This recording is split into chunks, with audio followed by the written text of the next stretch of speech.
Promis, il l'a fait. Cet après-midi du 21 septembre, le ministre de l'Intérieur Bernard Cazeneuve était en Lozère. Sa première étape l'a amené au pont de Montvert. À ses côtés, le grand patron de la gendarmerie, le général Favier. Tout cela pour inaugurer la nouvelle caserne du pont, un bel édifice pour une belle réalisation.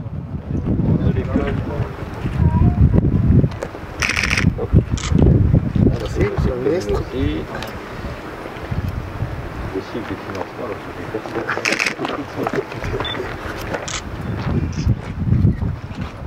voilà. Parfait.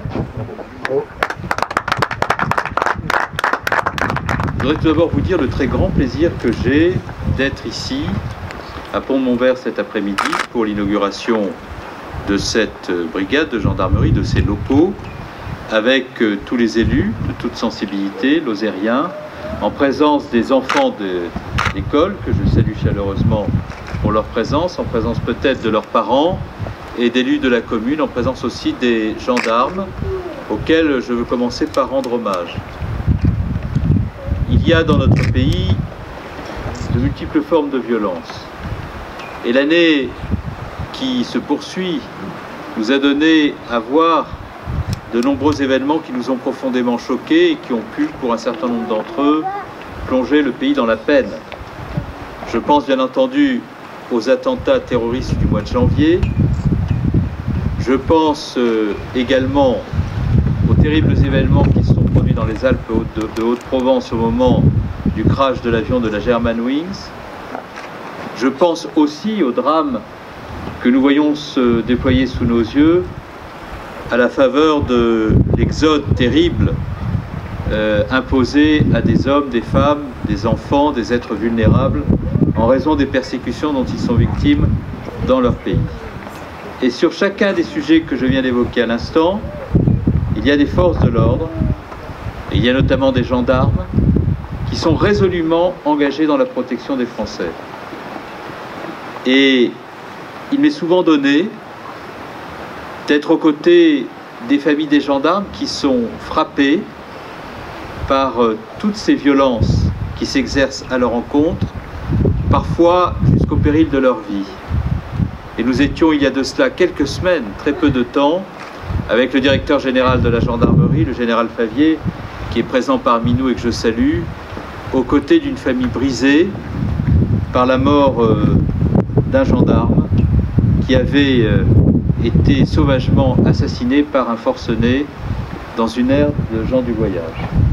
Et donc je sais, je le dis aux gendarmes les yeux dans les yeux, le lourd tribut que vous payez les uns et les autres pour assurer la sécurité des Français, jusqu'au sacrifice de vos vies. C'est l'honneur de la gendarmerie, c'est sa grandeur, mais c'est aussi une forme de servitude qui pèse sur vous. Et je voudrais vous dire la très profonde gratitude et la très profonde estime qui est la mienne en raison de l'engagement qui est le vôtre. Et si j'ai tenu au moment de Sivins, aux côtés du général Favier, à dire mon indignation des propos qui étaient tenus par certains acteurs, du lien qui existerait de façon mécanique entre la gendarmerie et la violence, vous savez, c'est la fameuse théorisation des violences policières. Si j'ai tenu à m'inscrire en faux résolument contre ces propos, c'est parce que je les trouvais injustes, c'est parce que je les trouvais indignes, et c'est parce qu'ils étaient ignorants de l'engagement qui est le vôtre et du sacrifice qui est le vôtre pour assurer la sécurité des Français. On ne peut pas parler ainsi d'hommes et de femmes qui sacrifient leur vie pour sauver celle des autres. Et je voudrais ici, où la délinquance est moins importante qu'ailleurs, vous dire mes très profonds remerciements pour le travail que vous faites. Le deuxième message que je voudrais envoyer, faisant cela écho aux propos qui viennent d'être tenus par les élus de votre territoire, c'est la nécessité pour moi, comme ministre de l'Intérieur, de faire en sorte qu'aucun territoire de France n'ait le sentiment de la relégation. Qu'aucun territoire de France ne se sente loin des services publics qui assurent la scolarisation des enfants, des services publics qui assurent la sécurité des Français, des services publics qui assurent l'accès à l'information, à l'administration. Je livrerai dans quelques instants un discours à Florac pour les personnels de la sous-préfecture. Bref, il ne peut pas y avoir de relégation du monde rural, qui doit voir sur son territoire présent tous les services publics, et c'est la raison pour laquelle j'ai voulu engager une réforme de l'administration préfectorale pour que cela soit possible, et que l'administration préfectorale, qui a perdu beaucoup d'emplois au cours des dernières années, près de 3500, ne soit plus victime de cette hémorragie de fonctionnaires qui a conduit un certain nombre de territoires ruraux à connaître le sentiment de l'abandon. Rendez-vous compte, 3500 fonctionnaires en quelques années, quand on sait qu'il y a à peu près 350 fonctionnaires par préfecture, c'est l'équivalent de 10 préfectures qui ont disparu en 5 ans. Et donc j'ai souhaité que l'on mette fin à cela, que l'on cesse de supprimer des emplois de façon mécanique, à partir de la logique du rabot, et que l'on puisse, par une réforme d'envergure, permettre la création d'emplois, et même parfois la création de maisons de l'État ou de sous-préfectures, là où il y a des habitants qui ont le droit d'avoir accès aux services publics, et je présenterai cela de façon détaillée tout à l'heure à la sous-préfecture de Florac. Mais pour remplir tous ces objectifs, et notamment ceux qui concernent les forces de sécurité, il faut qu'il y ait dans les forces de sécurité des emplois. Et comme vous le savez, là aussi, la police et la gendarmerie ont perdu près de 13 000 emplois sur la période 2006-2012. 13 000, précisément 6 000 dans la gendarmerie et 7 000 dans la police nationale. Et nous avons souhaité que là aussi, il soit mis fin à cela. Et comme ministre de l'Intérieur, je vois bien qu'il n'est pas possible d'être à la fois présent aux frontières, là où il faut assurer la maîtrise des flux migratoires, d'être présent au titre du plan Vigipirate à proximité des lieux de culte, lorsque dans le cadre de la lutte contre le terrorisme, il faut assurer la protection de tous les lieux où des enfants, des familles peuvent se rendre pour pratiquer librement leur religion, parce que c'est aussi ça, la laïcité, c'est le droit de croire ou de ne pas croire, mais la possibilité d'exercer sa religion en toute sécurité. Il y a les zones de sécurité prioritaires que nous avons instituées et qui permettent d'afficher de bons résultats en matière de lutte contre la délinquance, mais qui impliquent que nous ayons des unités de force mobiles aux côtés des forces de sécurité publique pour affirmer la présence de l'État là où des zones de non-droit se sont constituées. Vous avez vu à Marseille à quel point cette politique a donné des résultats. Et il faut donc poursuivre, persévérer, amplifier. Et c'est la raison pour laquelle nous créons 500 postes depuis le début du quinquennat chaque année dans les forces de sécurité. Nous avons décidé d'abonder cet effort de 1500 postes dans le cadre du plan de lutte contre le terrorisme. Et le Premier ministre a annoncé à l'Assemblée nationale que face à la situation migratoire, pour permettre aux unités de force mobile d'être là où elles doivent être, nous procéderions à la création de 900 postes supplémentaires dont la gendarmerie bénéficiera, puisque j'ai proposé, en accord avec le directeur général de la gendarmerie, le directeur général de la police nationale et le préfet de police de Paris, que la gendarmerie pût émarger à hauteur de près de 400 emplois dans le total des emplois que nous allons créer. C'est parce que nous procédons à ces créations d'emplois qu'il est possible de maintenir des brigades dans des communes comme Pont-de-Montvert. Parce que si nous n'avions pas fait cet effort, nous n'aurions pas été en situation de maintenir des effectifs là où il y a des habitants qui souhaitent, même si la délinquance est faible, être garantis que la sécurité sera aussi pour eux. Je voudrais souligner l'investissement des collectivités territoriales dans cet effort. Nous fournissons des effectifs, nous participons à cet investissement, mais nous n'aurions pas pu le faire si les collectivités elles-mêmes ne s'étaient pas engagées. Je pense au conseil départemental. Le vice-président vient de dire quel était l'effort de sa collectivité. Je pense à la communauté de communes des Cévennes au Mont-Lozère qui a fait un effort très significatif que je veux saluer sous l'impulsion du maire, les efforts de la commune elle-même dans sa relation avec les gendarmes. C'est indispensable si nous voulons pouvoir réaliser des bâtiments de ce type. Un organisme bailleur également qui a dû assurer la maîtrise d'ouvrage de la réalisation et procède à l'allocation du bâtiment aux gendarmes, aux 5 familles de gendarmes qui sont ici accueillis. Je voudrais conclure mon propos en disant que lorsque nous créons les conditions de la proximité, nous créons aussi des occasions de relation entre la gendarmerie et le monde qui l'environne. Vous avez parlé de dispositifs alerte SMS tout à l'heure, vous avez évoqué les relations avec le monde agricole. Beaucoup de la sécurité des exploitations agricoles doit aux gendarmes qui interviennent en milieu rural. Vous avez évoqué la relation avec les buralistes dans le ressort du territoire de la brigade de Florac-Solacon.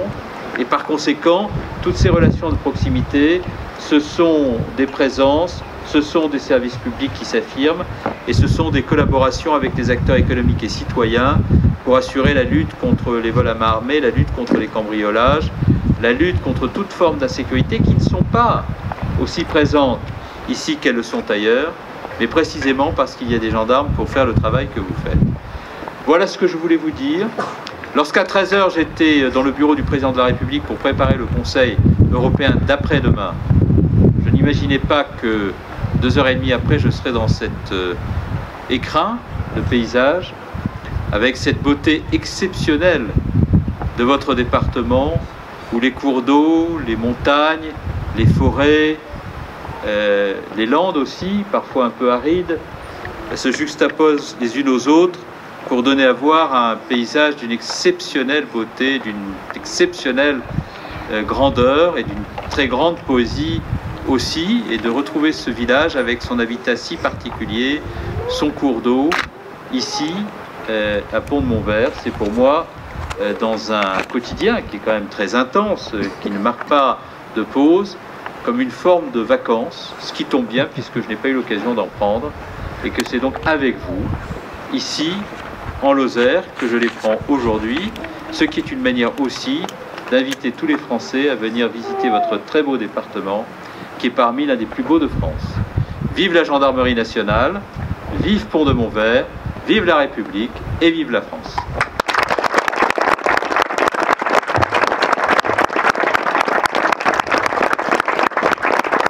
Je suis heureux de vous accueillir au Pont-de-Montvert pour l'inauguration de notre nouvelle gendarmerie. Cette réalisation illustre parfaitement l'action devant être menée pour le maintien des services, en particulier les services publics, indispensables à la vie et au développement de la population et des activités sur nos territoires. Ce projet, porté par notre communauté de communes, est l'exemple à suivre dans notre coopération intercommunale. Il s'additionne aux projets déjà menés, maisons de l'emploi, crèches, écoles, et ceux à venir, tels que de nouveaux bureaux pour la Poste. Je remercie donc tous ceux qui ont œuvré à la réussite de ce projet. L'État, votre ministère, la préfecture, les services de gendarmerie, le conseil départemental et plus particulièrement sa présidente Sophie Pantel. Monsieur le ministre, c'est un grand honneur pour la Lozère de vous recevoir pour l'inauguration de la nouvelle gendarmerie de Pont-de-Montvert. En qualité de conseiller départemental de ce canton, je suis fier de vous accueillir. Madame Pantel, la présidente du conseil départemental, ne peut être présente et le regrette beaucoup. Elle vous prie de bien vouloir l'excuser, car elle s'est engagée de longue date auprès des responsables du stand de la Lozère à l'exposition universelle de Milan. À Pont-de-Montvert, vous êtes sur le canton de Saint-Étienne du Val-d'Aunès, le 13e canton de Lozère, que nous avons gagné avec Madame Pantel dans un duel de 4 sortants, gauche-droite, une victoire difficile qui nous a permis, avec 7 autres cantons, pour la première fois, de faire basculer la Lozère à gauche. En Cévennes, plus qu'ailleurs, l'inauguration d'un nouveau bâtiment de gendarmerie est très important pour la ruralité qui a besoin de services de proximité, de sécurité publique bien positionnés, car chez nous, les distances se comptent en kilomètres, mais également en temps d'intervention, vu les vallées et la nature du relief. Monsieur Alain Jaffard, maire de Pont-de-Montvert, a préparé un papier pour la présentation en détail du bâtiment. Une réalisation de qualité conçue avec la société HLM, Lozère Habitation, comme maître d'ouvrage. Nos gendarmes vont pouvoir disposer de locaux et de logements agréables. Vous nous rappelez votre fonction? Alors, je suis le président de la communauté de communes qui a réalisé la construction de cette gendarmerie et qui, depuis 2007, a essayé de se battre pour trouver des financements pour cette belle réalisation qui va permettre de maintenir un service public en zone rurale.